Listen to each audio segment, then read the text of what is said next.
José Francisco Rodríguez García, que es el presidente de la Asociación Española de Expertos en la Relación con Clientes. Bienvenido a nuestra comisión y tiene la palabra por 20 minutos. Gracias. Buenos días, tardes ya, casi. Bueno, en primer lugar, me quiero presentar. Soy José Francisco Rodríguez, presidente de la Asociación Española de Expertos en Relación con Cliente, y agradecerles la oportunidad de poder comparecer aquí en representación de las empresas de atención al cliente. Es verdad que quiero hacer una pequeña matización, y es que es verdad que las ponencias ya están trabajando, con lo cual tampoco vamos a poder hacer comentarios o confirmaciones sobre aspectos que vamos a desconocer. No obstante, yo creo que traemos un buen documento para poder compartir con ustedes. La Asociación Española de Expertos en Relación con Clientes es una asociación sin ánimo de lucro que representa a las empresas y profesionales de la industria de atención al cliente desde hace más de 25 años. Nuestro objetivo, asociación sin ánimo de lucro, es poner en valor la importancia de esta industria tanto para la economía española, la sociedad, el reconocimiento socioeconómico del sector, etc. Importante esta introducción porque la asociación representa a todas las empresas que de un modo u otro participan en la atención al cliente, tanto empresas finales, como las que se mencionaba anteriormente del IBEX, ¿no?, como empresas de contact center, esas que nos atienden por teléfono, como todas aquellas consultoras, empresas de tecnología que dan servicio a la industria. Es decir, imaginen una industria a nivel transversal para entender la atención al cliente. Entre las empresas finales, nuestros representados se encuadran en todos los sectores: banca, energía, telecomunicaciones, seguros, transporte, distribución, y tienen todo tipo de tamaños y presencia, desde pymes hasta empresas del IBEX, desde empresas nacionales hasta empresas multinacionales. Igualmente, las empresas de contact center, es decir, esta que se mencionaba en la ponencia anterior también, me acompaña precisamente el presidente también de la Asociación de Call Centers específica, José García. Podemos destacar que muchas de ellas prestan servicio tanto en España como internacional, Latinoamérica, África, países de la Unión Europea, y que sus clientes son tanto finales como de la administración pública. Y por lo que se refiere al resto de las empresas, por lo que os mencionaba anteriormente, empresas asociadas de consultoría, de auditoría, de tecnología y de recursos humanos. Podemos concluir que la asociación es la asociación que mejor representa los intereses de los actores de la industria de atención al cliente en España, manteniendo una posición equidistante en defensa de los intereses de todos aquellos, independientemente del sector de actividad, tamaño, presencia o geografía. Por último, un matiz importante también que quiero destacar es que la industria española de atención al cliente genera un volumen de facturación cercano a los 2.400 millones de euros al año y genera un empleo de 150.000 empleos directamente, sin contar todos aquellos puestos que están en las grandes compañías del IBEX, las pequeñas panaderías, etcétera, etcétera, etcétera. Y que un 14% de esta actividad viene de manera internacional porque hasta ahora éramos un sector competitivo para las empresas internacionales para poder operar en España. Desde la aprobación del Consejo de Ministros del primer anteproyecto en 2011 hasta hoy hemos estado participando continuamente en la presentación de enmiendas, de propuestas, de sugerencias, es decir, estamos muy al día de lo que ha ido pasando. Incluso en la anterior legislatura, pues el documento que iba hacia el Senado, que se aprobó para ir al Senado, pues ya incorporaba algunas de las iniciativas que habíamos planteado desde la asociación. También hemos mantenido contactos con la ENAC y con UNE, quienes nos han confirmado que en contra de lo que dice el proyecto de ley, no han tenido ninguna noticia sobre la intención legislativa para concretar el futuro de la ley de servicio de atención al cliente y para unificar algún tipo de norma, ¿no? Y mientras, que yo creo que es importante también, desde el 2001 a hoy, el sector ha sufrido una transformación brutal propiciada por la tecnología, particularmente por la inteligencia artificial. La inteligencia generativa ha tenido un despegue exponencial, extendiéndose en ámbitos profesionales y particulares de una manera muy rápida. Las empresas del sector de atención al cliente vienen realizando importantes inversiones para adaptarse a estas nuevas tecnologías.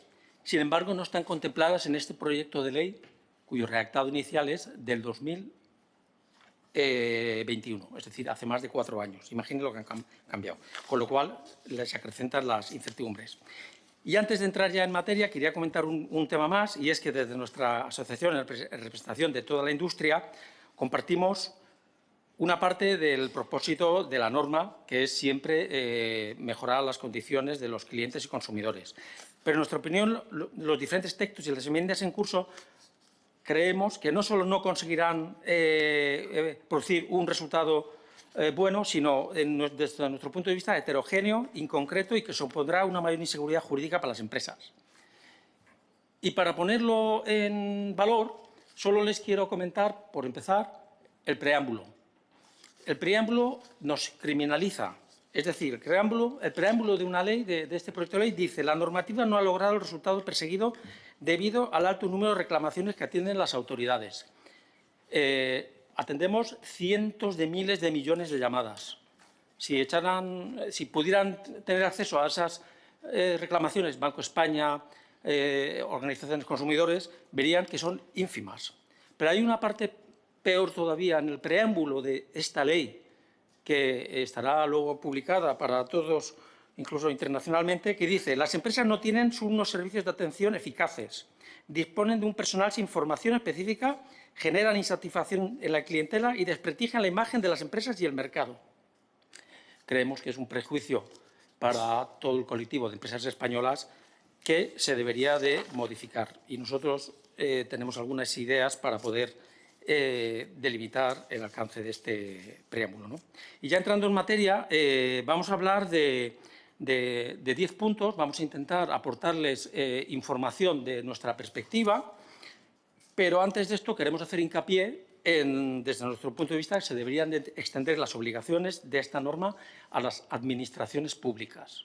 Entendemos que sería mucho más sencillo y más factible, incluso, y porque es una propia labor de la Administración el prever una votación al cliente o al consumidor o al usuario de la Administración pública. Atención personalizada, el artículo 8. El artículo 8 habla de atención personalizada y las limitaciones a la digitalización. Habla de contestadores. Imagínense, estamos hablando de inteligencia artificial y hablamos de contestadores todavía. Su redacción actual no impide la utilización de la tecnología, tal y como está redactado, para la atención al cliente, siendo este el que pida atender expresamente a una persona, etcétera, etcétera.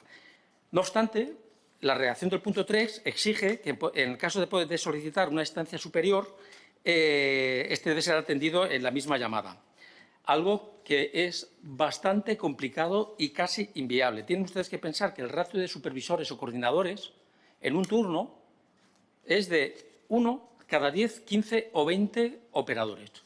Imagínense en un caso donde hay muchas reclamaciones, es muy complicado. Hay que buscar otras redacciones y otros mecanismos para seguir dando esa posibilidad, que puede pasar por un correo, por un buzón, etcétera, etcétera. Pero es muy complicado darle salida a este concepto de pasar llamadas. Hay algunas alternativas en las enmiendas que se podrían valorar. El segundo tema que quiero abordar es el tema del 95% de llamadas en menos de 3 minutos, el artículo 10. Esta medida va a tener un impacto en el sector brutal, ya que el único modo de cumplirla es incrementar los recursos tecnológicos, etcétera, etcétera. Piensen ustedes que las empresas al final trabajan contra una cuenta de resultados y para seguir generando inversiones, etcétera, etcétera. Por otra parte, el proyecto de ley no menciona desde cuándo empieza a contar este tiempo, si las locuciones legales, como puede ser la de protección de datos, la mediación de seguros o las locuciones de enrutamiento, ya saben, cuando nos preguntan con quién queremos hablar, si están incluidas en el cómputo o no están incluidas. Tampoco determina cuándo se mide, si es anual, mensual, por servicios, todos los servicios en común, solo los de atención al cliente o las reclamaciones, no lo dice. Es importante este tema y porque genera muchísima indefinición, aunque hablaré ahora de ellos, y más con los plazos de implantación que se están planteando. Nuestra propuesta es que se reduzca el 95% al 80% en 3 minutos. El artículo 7 y 13 sobre lenguas cooficiales.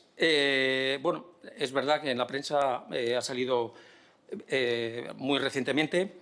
Realmente no ha sido una problemática hasta ahora. Es decir, las lenguas cooficiales están reconocidas por la Constitución y en las empresas que representamos se cumple. Es decir, para aquellas personas que tienen el derecho de lengua cooficial, se cumple. Otra cuestión sería obligar a las empresas a atender en lengua distinta al castellano, ya sea en comunidades autónomas en las que no es cooficial. Nosotros lo rechazamos tajantemente y voy a poner un ejemplo bastante básico, bastante quizás un concesionario de 200 trabajadores de Cádiz, pues es muy complicado que todo el mundo tenga que aprender las 3 lenguas. Es muy complicado. Pero es que además es muy complicado porque en Cataluña tendrá que aprender el vasco y el gallego. Es decir, es una medida que desde luego nosotros rechazamos tajantemente. Luego hay 4 artículos, el 11, el 12, el 13 y el 17, que hablan sobre la tramitación centralizada, la clave de acceso, la justificación y la resolución y notificación. El tratamiento indiferenciado de las consultas, con las mismas obligaciones que las quejas y reclamaciones e incidencias, puede generar un grave perjuicio nuevamente a empresas y consumidores. El servicio de atención de consultas agrupa aproximadamente el 95% de las llamadas. Imagínense consultas que cuelgas y ya las has resuelto. Bueno, pues generar el ticket para todo este tipo de cuestiones pues nos parece muy exagerado. De hecho, en la anterior versión de la ley, la que fue el Senado, esto se eliminó. Entonces, rogamos que esta modificación también sea eliminada. Y es importante pues, que se eximan las consultas de este tema. Además, queríamos mencionar que en la redacción actual se establecen distintos plazos de resolución. Curiosamente, para las telecomunicaciones y entidades financieras se establecen 30 días y para el resto 15. Proponemos que se homogeneice a 30 para todos, porque, en definitiva, será mucho más fácil en la implantación de la ley que las operativas y los procesos sean similares. Hay un punto importante también, desde nuestro punto de vista, del artículo 16, que prohíbe la venta proactiva. Es decir, las consultas suponen como un 95% de las llamadas aproximadamente, donde el cliente llama para preguntar, para informarse, para ver si hay nuevas opciones, etcétera, etcétera. Nosotros creemos que delimitar la posibilidad de hacer ventas proactivas en una llamada, especialmente de consulta, pues le merma capacidad de libre competencia a los usuarios y a los clientes. Creemos que no se le puede negar esa posibilidad. Y hay muchas formas de hacerlo, ¿no? Artículos 21 y 22. Evaluación y auditoría. El proyecto de ley incluye un error de concepto, desde nuestro punto de vista, ya que la ENAC no puede acreditar a empresas auditoras para realizar esta actividad, hasta que la UNE no publique una norma. La ENAC no hace normas, las hace la UNE. Entonces, lo que podrá la ENAC es certificar a las empresas que van a auditar que cumplen la norma. Con carácter general, los parámetros mínimos de calidad, incluidos en el capítulo 2, están redactados sin concreción, de modo que no se puede establecer métricas concretas para su evaluación. Imagínense ustedes que la Dirección General de Tráfico saca un artículo, es absurdo, dice, está prohibido correr. ¿Ya? ¿Correr dónde? ¿Correr cuándo? ¿Correr cómo? ¿Correr en qué? ¿Cuáles son? Bueno, pues esto es algo parecido tal y como está en la actualidad. Hay una inconcreción total y la ley se prevé, según el redactado, que entrará en vigor en 6 meses. Por tanto, sería necesario incluir alguna redacción en el sentido de que UNE elabore una norma que luego pueda acreditar a las empresas editoras o, en su defecto, entendemos que no se aborde dicha norma, sería dilatar la entrada en vigor hasta que esté esa norma. Nosotros, como asociación, estamos dispuestos a colaborar con UNE en esa redacción de la norma. La disposición transitoria única sobre la entrada en vigor El plazo de entrada en vigor de 6 meses es absolutamente insuficiente debido al calado de los cambios que se pretenden. Tecnológicamente es inmenso y el impacto en los procedimientos es muy complicado y además no tenemos ni la forma de aplicarlo. No tenemos una norma, no sabemos qué indicadores se van a medir y no se van a medir, según el artículo 21-22. Desde la asociación proponemos que debería ser 12 meses desde la creación de la norma UNE. La norma puede tener muchas versiones, pero es verdad que hace falta una primera versión. El sector financiero, la disposición derogatoria única, incluye una derogación de normas previamente existentes relativas al sector financiero. De la redacción de la normativa y el proyecto de ley no quedan claros los roles que deben desempeñar los servicios de atención al cliente oficiales y los contact centers en las entidades financieras, pudiéndose producir un conflicto de intereses entre ambos, siendo conveniente determinar con claridad qué papel debe realizar cada uno de estos departamentos. No me falta mucho. Quiero añadir la enmienda 234. La enmienda 234 lo que plantea es una modificación de la Ley de Protección de Datos. Por supuesto, ya hemos recurrido a Protección de Datos, ya tienen informes, hemos hablado con ellos. Estamos solicitando que se modifique porque en la actualidad la ley, tal y como está redactada, permite la creación de tantas listas Robinson como uno quiera. Mañana nos ponemos de acuerdo todos aquí y hacemos una lista Robinson. Yo lo hago otra con mi primo y otra lista Robinson. Muchas listas Robinson, las que queramos. Actualmente hay en litigio una lista Robinson más, además, digo lista Robinson porque ahora hay una nueva que se llama lista Stop. Bueno, podemos hacer miles. ¿Qué luego sucede? Por cada acceso las empresas tienen que pagar por cliente, pero es que más para el cliente, cada cliente tiene que estar en muchas listas Robinson. Entonces, esta enmienda 234 lo que pretende es una modificación para delimitar la existencia o poner límites o poner una comisión o algo que delimite esta posibilidad o que se haga oficial. Y también queremos hablar de la transaccional 49, que es importante. La enmienda transaccional número 49, aun partiendo de un objetivo legítimo de protección al consumidor, introduce un mecanismo técnicamente defectuoso, desproporcionado y potencialmente lesivo para la seguridad jurídica. La presunción de nulidad, unida a la complejidad de los efectos restitutivos, no garantiza una protección más efectiva, sino que multiplica conflictos jurídicos y económicos, generando falsas expectativas para los consumidores. Perdón que lo lea, pero es bastante jurídico. La obligación de renovar el consentimiento cada 2 años altera los principios básicos de la contratación con consumidores. La normativa vigente proporciona herramientas eficaces como las medidas incluidas en la orden ministerial citada para perseguir los casos fraudulentos. La Directiva 2002/S8 de la Comunidad Europea y el Reglamento de la UE de 2016-679 exigen que el consentimiento sea libre, específico, informado y inequívoco, pero no requiere su renovación periódica en plazos preestablecidos. ¿Por qué todo esto? Bueno, pues todo esto es, desde nuestro punto de vista, lo que bastaría con garantizar que en cada una de las comunicaciones se realice el ofrecimiento de la posibilidad de permanente revocación del consentimiento conforme al Reglamento de Protección de Datos. Y, por tanto, si en el propio desarrollo de la transitoria dice si la llamada no citada invalida el consentimiento en algunos casos, que así se establece para los temas financieros, no se entiende por qué en los contratos que no sean financieros no se aplica el mismo criterio. De manera resumida, se trata de si no tienes un consentimiento, el contrato es inválido. Pues imagínese cuando llamas a darte de alta la luz de la segunda casa. El tema del consentimiento, etcétera, etcétera, un consentimiento que puede ser antiguo. Pues pedimos la modificación de esta transaccional número 49. Y bueno, y ya por acabar, me queda un minuto. Yo creo que en un minuto no lo hago, pero en 2 minutos sí.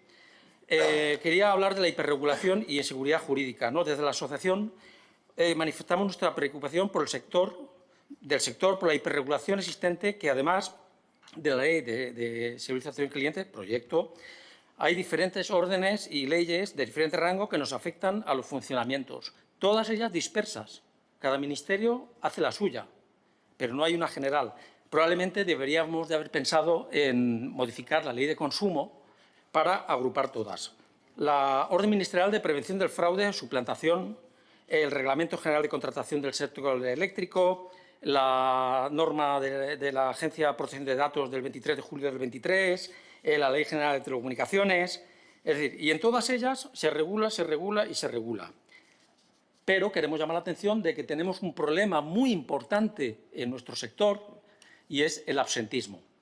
Y queremos hacer una llamada a que probablemente, sí, no es el sitio para demandarlo, pero a la vista del empleo que generamos y de la importancia que tiene el sector, sí que nos gustaría que se plantearan medidas a favor del absentismo. Y ya por acabar, las conclusiones. No, solo por una hoja, solo por un lado. Nuestra posición, conclusiones. Rechazamos el proyecto de ley. Los cambios se podían haber introducido en la ley de consumo, como estamos comentando. De hecho, hay algún informe técnico de algún ministerio de la anterior norma que proponía, un ministerio en su informe técnico, proponía que los cambios se hicieran en la ley de consumo. En la anterior, no en esta, porque en esta no se han hecho, porque se ha tramitado por trámite urgente y no se ha publicado información pública. No nos han dado la opción. Entonces, estamos legislando con informes de hace 4 o 5 años. Extender la aplicación de los criterios de la ley a las administraciones públicas como prioridad. Las consultas no deberían ser reguladas en igualdad de obligaciones que las quejas, reclamaciones. Oposición a que el nivel de atención sea el 95% en menos de 3 minutos y sin precisar la medida. Proponemos el 80%. No limitar la posibilidad de realizar ofertas comerciales para mejorar los servicios y satisfacción de los clientes, especialmente en las consultas. Rechazo a la necesidad de certificado de empresas auditoras en la ANAC para poder realizar actividades. Necesidad de desarrollar una norma UNE a fin de garantizar la homogeneidad y la seguridad jurídica en las auditorías de calidad a la que nos brindamos en participar. Tiempo de resolución para todas las reclamaciones, 30 días. Periodo de entrada en vigor, 12 meses a partir de la aprobación de la norma UNE. Modificación de la transaccional 49, que vincula la validez de la contratación con los consentimientos. Creo que es un tema que hay que revisar jurídicamente bastante, porque creo que puede entrar en conflicto con otro tipo de normas. Y, finalmente, llevar también a esta ley la transaccional o la enmienda 234 para limitar el impacto que van a tener las múltiples listas Robinson que se pueden crear, porque las puede crear hasta una empresa privada. O sea, que es que creo que merece la pena revisar, y también estamos dispuestos a ayudar a esta comisión con ese tema. Por mi parte, reitero el agradecimiento en nombre de la asociación y del sector por haber podido comparecer, y quedo a su disposición. Bueno, esto ya no falta que lo lea. Pues muchísimas gracias. Tiene la palabra el portavoz del Grupo Parlamentario Sumar.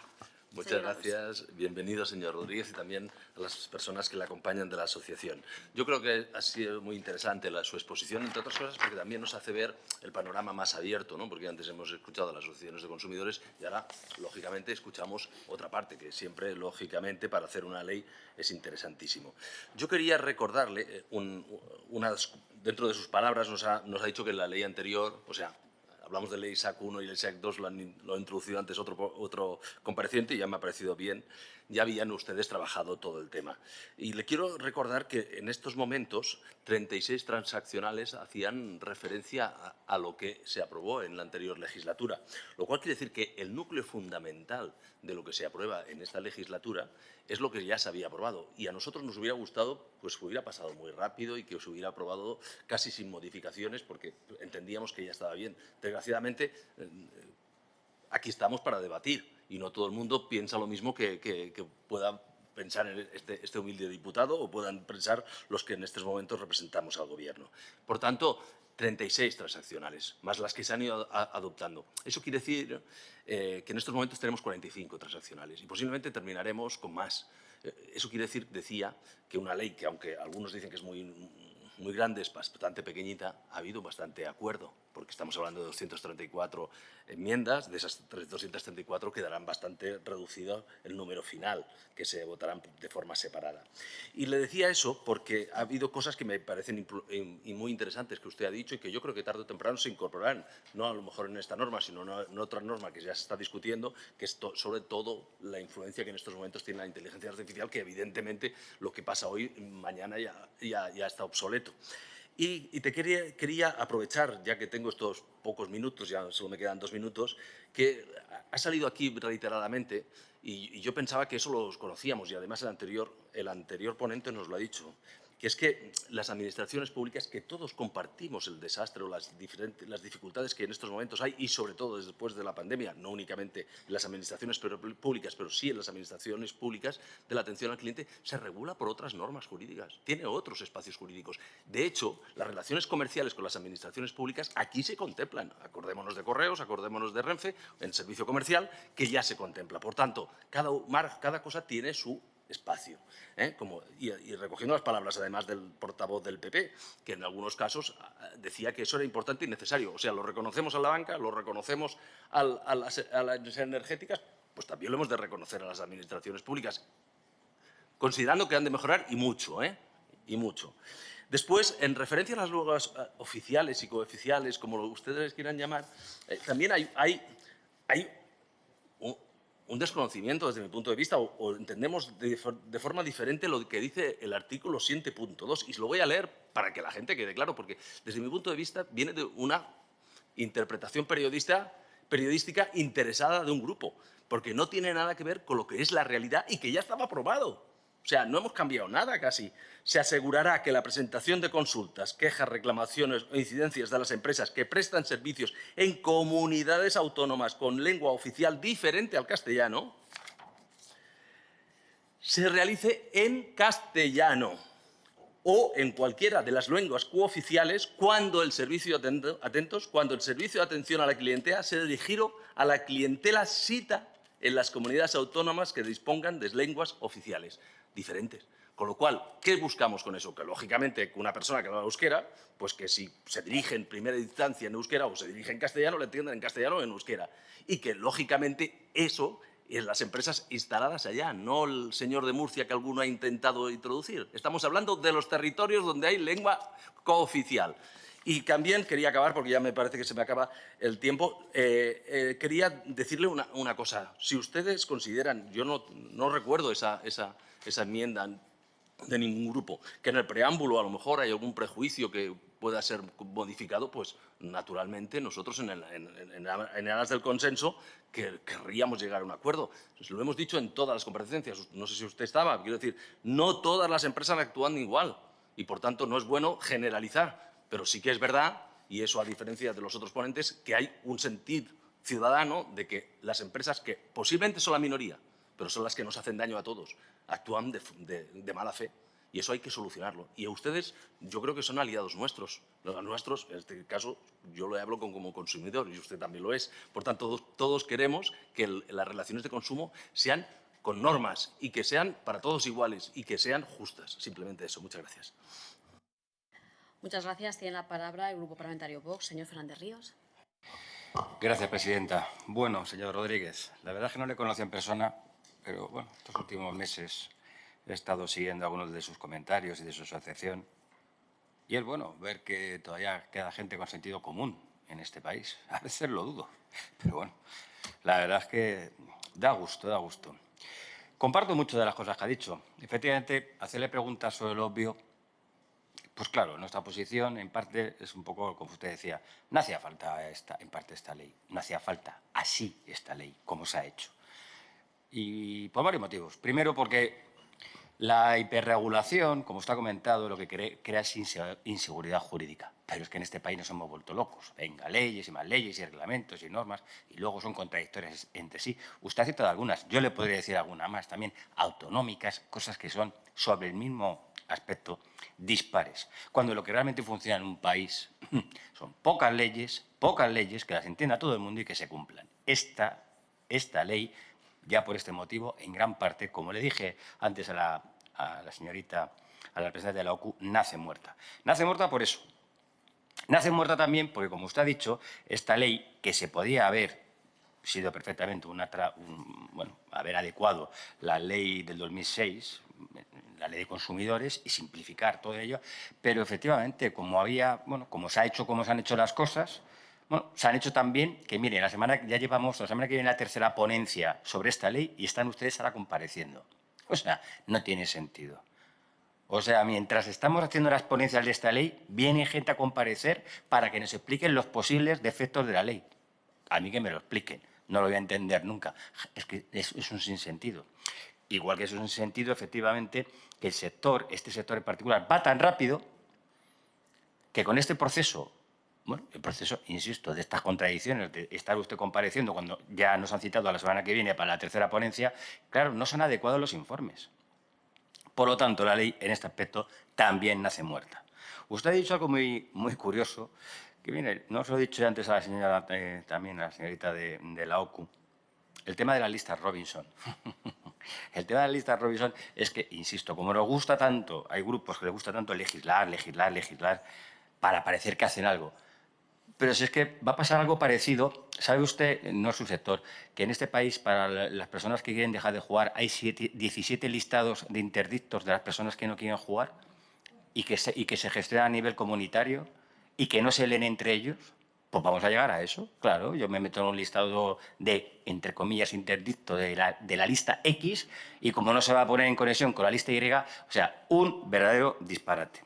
Pero dicho todo esto, y por supuesto que en el preámbulo, y esto ya en algún caso ya lo hemos comentado, claro que el preámbulo de una ley que empieza diciendo que las empresas, el más servicio de atención que prestan las empresas, pues claro que ya nace con un sesgo ideológico, pues por supuesto que nace con un sesgo ideológico, y por supuesto que la imagen que da de las empresas españolas a nivel exterior es nefasta. Y por supuesto que esto sí que es una pregunta. ¿Ustedes tienen un cálculo? Bueno, todos lo preguntan, pero porque esta ley lo que va a hacer es subir los costes operativos de las empresas, subir su carga burocrática. Entonces, ¿ustedes saben más o menos cuánta pérdida de competitividad van a sufrir muchas de nuestras empresas? ¿Ustedes me pueden decir aproximadamente, en muchas de las cosas más sencillas, qué coste va a suponer eso para el consumidor? Porque, insisto, lo he dicho antes y lo repito, esta ley va a costar dinero a los consumidores, tal y como está planteada. Y esto lo va a pagar siempre el mismo, que somos nosotros, los ciudadanos de a pie. Porque las moscas, como he dicho, no se matan a cañonazos. No tiene sentido hacer una ley tan extensa, tan profusa, que luego sea incumplible. Sobre el tema de las lenguas cooficiales, no voy a rebatir a mi compañero de Sumar, solo le digo que echa la ley, echa la trampa. Y como aquí lo que hay es una cesión política, no tocaba, es un tema que está solucionado. ¿Para qué te metes o nos metemos en este problema a legislar cuando es algo que está funcionando bien? Va a dar lugar a situaciones, cuando menos, rocambolescas, pero rocambolescas del todo, de que te puedas comprar un producto de una comunidad y resulta que como no has comprado esa comunidad y el productor es de Huelva o es de donde sea, se van a dar situaciones de verdad que no era necesaria. Y finalmente, mire, está claro que Vox, desde el principio hemos dicho que esta ley, insisto, porque podía haber sido una ley simple o una transformación simple, entre comillas, compleja, del artículo 21 o los necesarios de la ley del 2006, y concentrarlo y condensarlo todo, que es lo que haremos, si Dios quiere, cuando gobernemos, que será derogar, derogar y derogar para simplificar este verdadero disparate legislativo en que hemos convertido a España. Y ya con esto acabo. Por supuesto, no estoy tampoco de acuerdo en lo que también ha dicho mi compañero Sumar. Esta ley, una ley que no contempla a las administraciones públicas, que son las primeras, insisto, que están incumpliendo todos los plazos, todos los servicios, con los recursos que ahora tienen, es una ley que no tiene sentido. Y nunca vamos a apoyar jamás una ley. Entonces, ¿Usted cree, evidentemente, que las administraciones públicas, desde su conocimiento, como siendo un experto en la relación con clientes, tienen los medios necesarios a día de hoy, disponen de los recursos para cumplir con los ciudadanos como debería? Me gustaría que me respondiera a esa pregunta. Seguramente le escucharé en diferido porque me voy a tener que marchar, pero le aseguro que estoy muy interesado en su respuesta. Muchísimas gracias. Muchísimas gracias. Tiene la palabra por el Grupo Socialista, señora Cobo. Gracias, presidenta. Quisiera, antes de comenzar mi exposición, hacerle la solicitud de la retirada de las palabras señoritas referentes a la representante de la OCU. Creo que estamos en una comisión y manifestar el máximo respeto por todos los grupos parlamentarios a todos los comparecientes. Bienvenido, señor Rodríguez, presidente de la Asociación Española de Expertos en Relación con Clientes. Sabemos y nos consta de que ha participado su asociación en toda la tramitación, no solo en esta legislatura, sino también en la pasada legislatura, y que bueno, su asociación también no solo ha aportado la presentación de enmiendas a los diferentes grupos, sino que también pues, ha realizado y organizado pues, eventos informativos pues, para mantener el día a sus empresas sobre la ley de servicio de atención a la clientela, y que bueno, esta ley, como bien han manifestado, creo que establece nuevos requisitos para la atención al cliente, que sea una atención de mayor calidad, más personalizada y accesible. Es verdad que usted menciona que introduce novedades pues, para garantizar la satisfacción del cliente, requiere pues, alguna reforma. Las empresas también tendrán que adaptarse en esas estrategias de atención al cliente para cumplir con la ley, y bueno, ha puesto algunos ejemplos. Sí que quería hacer mención pues, que la Ley de Servicio de Atención a la Clientela ofrece oportunidades y desafíos, tanto para los consumidores, pero también para las empresas. Y quisiera hacer una mención que a veces hablamos de legislar y que legislar no es prohibir, sino regular, y que el Grupo Parlamentario Socialista, desde luego, que legislar es ampliar derechos a la ciudadanía. Como bien hemos mencionado, introduce requisitos destinados a garantizar esa atención al cliente de alta calidad, personalizada y accesible, y entre las novedades destaca pues, esa reducción de tiempos de espera para atender solicitudes y un aumento en la transparencia en la comunicación con los consumidores. Existe un enorme déficit de atención al cliente, al servicio de postventa, que a veces es perjudicial para los consumidores, pero también es perjudicial para las propias empresas. Porque esta ley, la Ley SAC, también va a ser beneficiosa para todas nuestras empresas, porque para los consumidores cada vez es más importante, a la hora de decidir contratar con una empresa y permanecer en ella como cliente, el trato que se la dispense a la hora de resolver una duda o un problema. Y mejorando esa calidad y ese conocimiento sobre el funcionamiento de los servicios de atención al cliente, pues se va a favorecer a las empresas que lo hagan bien y que dispensen el mejor trato a sus clientes. Y frente a aquellas empresas pues, que los servicios de atención a la clientela pues, tan solo no son tan útiles para testar, también les servirá el funcionamiento interno de sus propios servicios.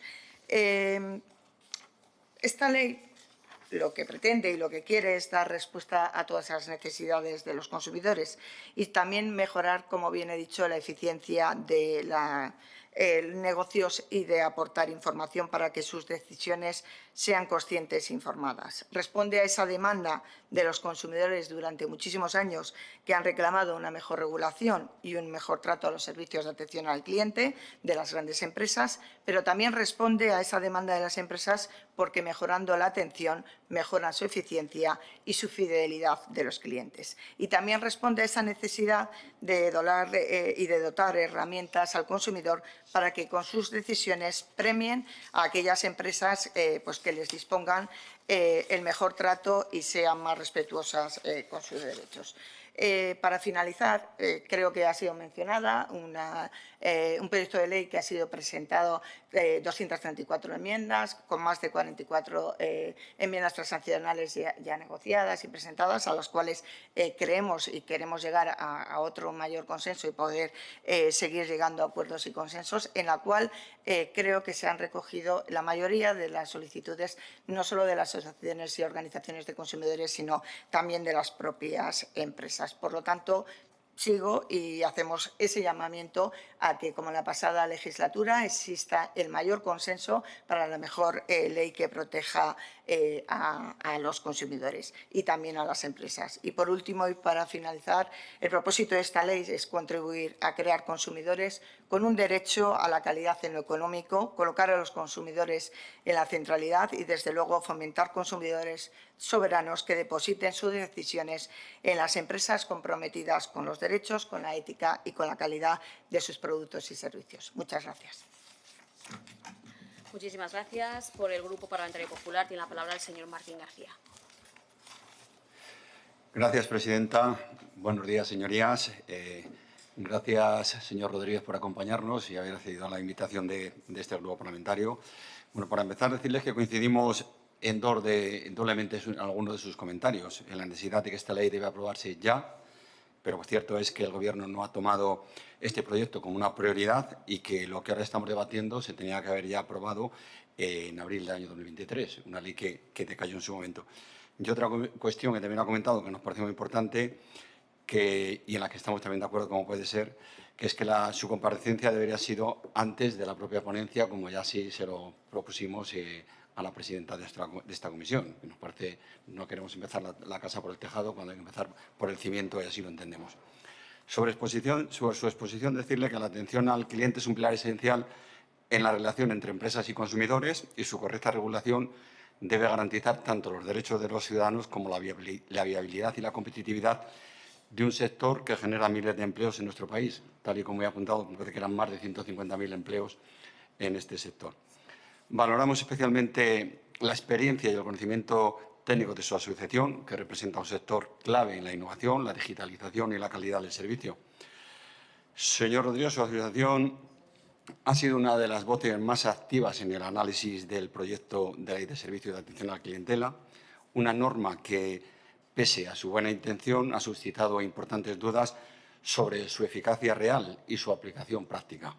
En este sentido, compartimos la preocupación por que una regulación excesivamente intervencionista termine generando el efecto contrario al deseado, más burocracia, más costes y menos calidad. Sabemos que AER considera que el texto actual podría no mejorar la atención al cliente si no se aborda de una manera más realista. Y es comprensible. Imponer obligaciones como atender el 95% de las llamadas en menos de 3 minutos o garantizar atención personalizada e inmediata puede parecer deseable, pero puede resultar técnicamente inviable para muchas empresas, especialmente las medianas y las más pequeñas.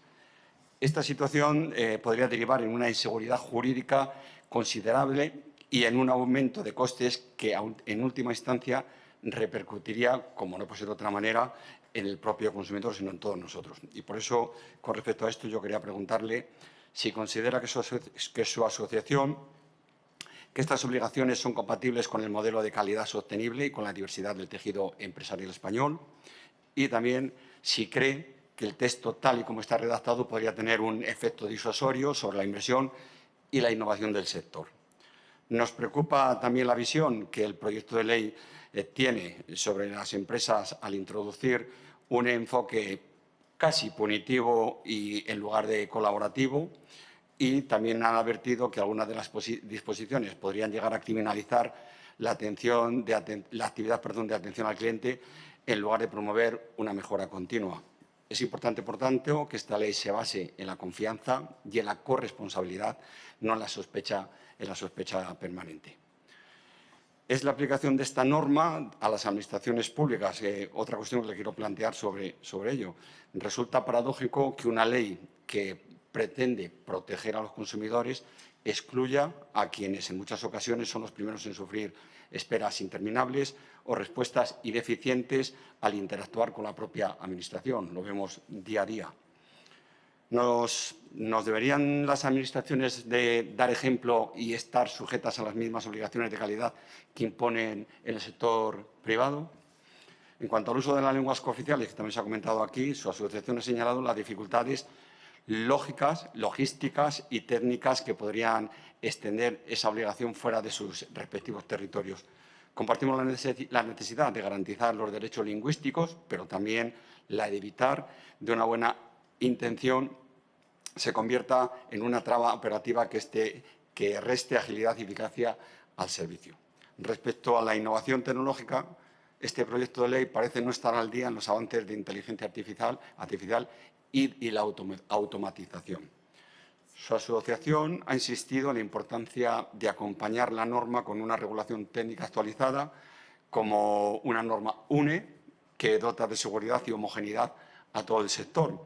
Considera la asociación que la ley debería incorporar de esta manera expresa la referencia técnica antes de su entrada en vigor. Y, finalmente, queremos detenernos en el proceso de auditorías y certificaciones. Imponer que todas estas acreditadas para el ENAT podría generar cuello de botella y costes muchas veces innecesarios. Sería más razonable establecer un marco progresivo con un periodo de adaptación suficiente de al menos 12 meses, tal y como se propone su asociación. En la ponencia yo creo que se aprobó un periodo de 9 meses. En definitiva, el objetivo de esta ley debe ser mejorar la experiencia del cliente sin poner en riesgo la sostenibilidad del sector ni convertir la regulación en una carga imposible de asumir. La asociación ha hecho aportaciones constructivas que merecen ser escuchadas y, lógicamente, también, como no, tener en cuenta. Desde este grupo parlamentario compartimos la necesidad de avanzar hacia un modelo de atención al cliente moderno, eficaz y adaptado a la realidad tecnológica y empresarial de nuestro país. Muchas gracias. Muchísimas gracias. Puedes tener luego la palabra por 10 minutos. Sí. Estupendo. Bueno, voy a intentar responder alguna de las cuestiones, pero sobre todo quiero hacer un pequeño matiz y preámbulo. Nosotros somos consumidores, por supuesto, y somos empresarios que generamos empleo, que invertimos dinero en nuevas tecnologías y lo hacemos para intentar mejorar las condiciones en las que atendemos a los clientes. Y lo hacemos también para ser competitivos en un mundo cada vez más global. Yo les mencionaba que el 14% de nuestros clientes no son españoles, es negocio internacional. Entonces, lo primero que yo creo que importa decir es que tenemos que ser competitivos. Y cuando digo competitivos, no estoy diciendo que el empresario gane mucho dinero. Estoy hablando que seamos competitivos para seguir generando riqueza en el país y empleo. Y eso es muy importante porque antes lo decía de manera de soslayo, los informes, la imposibilidad de hacer nuevos informes, cuando los informes que se están utilizando son del 2021 y el mundo ha cambiado. O sea, el mundo ha cambiado. Uno coge el TikTok o el Instagram o el telediario y va a ver cómo le atienden hoy en día en otros sitios. Entonces, es una ley que realmente, desde nuestro punto de vista, habría sido una excelente oportunidad para desarrollar una nueva ley con un contexto actualizado y de futuro, teniendo en cuenta lo que comentaba también el señor Alonso, de que se hablará de inteligencia artificial, etcétera, etcétera, y de ética y la ley europea, pero creo que estamos perdiendo una oportunidad de empezar de cero con una ley que de verdad hable de futuro en la atención al cliente. El famoso panadero que se comentaba antes, que se tiene que comunicar por... Creo que estamos perdiendo una oportunidad y deberíamos dar probablemente marcha atrás y volver a ese tema, ¿no? Bueno, el tema de la lengua vernáculo simplemente nos preocupa. El texto lo hemos leído, el señor Alonso, pero bueno, también hemos escuchado declaraciones en vivo que dicen otra cosa. Entonces, nosotros venimos aquí y lo decimos para que quede constancia. Entonces, bueno, nos hablaba el señor Fernández Ríos, que se ha ausentado, de la pérdida de competitividad y pues ya se pueden imaginar, entre el absentismo, las regulaciones, les he mencionado 4 leyes, pero es que esto es las imposibilidades de hacer negocio con personas que quieren que les atiendan por teléfono. La España vacía, acuérdense, la España vacía. Bueno, pues eso es una realidad, entonces estamos perdiendo mucha competitividad. ¿Hay que ponerle un número? Pues muchos millones de euros. Muchos millones de euros que otros, en otros países y otras empresas multinacionales lo aplican de otra manera. Y eso es importante, porque estamos en un mundo global. medios de la Administración, bueno, me consta, señor Alonso y señor Martínez García, que la Administración tiene una atención al cliente que va por otro modelo legislativo, etcétera, etcétera. Pero es que llevamos diciéndolo desde el 2021. Hagan algo. O sea, que alguien haga algo para cambiar eso. Hagan el ejercicio de ir a la SEPE de la calle Serrano a una consulta. Les va a dar la risa. O sea, es increíble. Y esa es la realidad de los consumidores.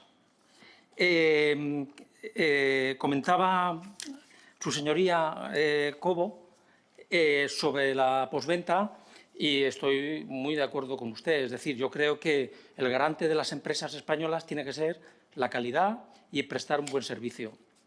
La inmensa mayoría de las empresas tienen unos protocolos de calidad, gente trabajando en estos temas, porque la gran diferencia con la Administración pública en general es que cuando un cliente no está contento con una empresa final, se va. Esa es la decisión del consumidor, que en el caso de la empresa puede cambiar y se puede ir a otro sitio.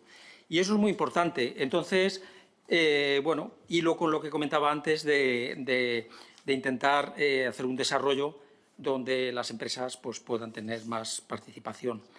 Y no tengo mucho más, que yo creo que hemos comentado todo. Me gustaría que desapareciera el preámbulo, el prejuicio ese que hay.